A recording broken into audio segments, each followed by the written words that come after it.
ମହାରାଜ ଏଇଟା ଆମର ଭଞ୍ଜା ଜିତ୍ ଆଜି 24 ତାରିଖ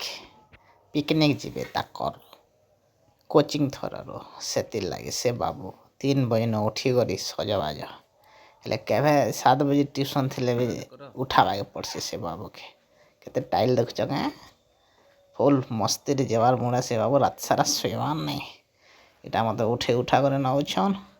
ତାହାକୁ ମୁଇଁ ଛାଡ଼ିମି ତାଙ୍କର କୋଚିଂକେ କୋରୋଲକେ ବସ୍ କରିଛନ୍ ଗୋଟେ ବସ୍ରେ ସମସ୍ତେ ଯିବେ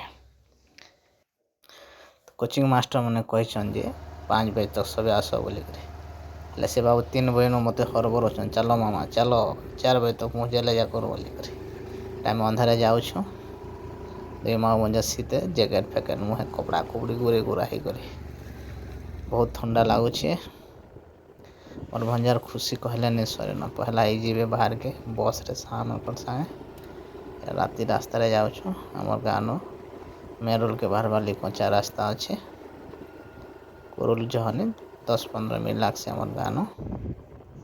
ଏଇଟା ମେନ୍ ରୋଡ଼କେ ପଳେଇ ଆସିନୁ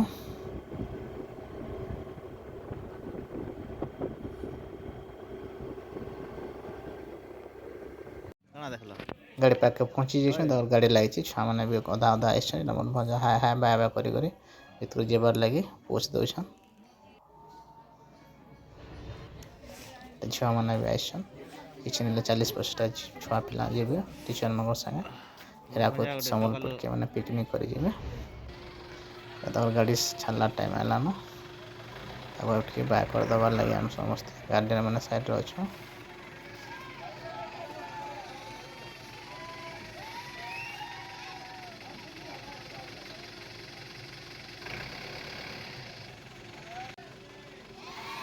ତା ଗାଡ଼ି ଷ୍ଟାର୍ଟ କରିଦେଲାନ driver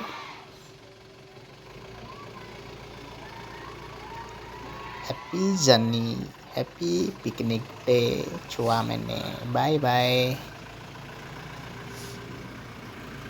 thank you so much for watching my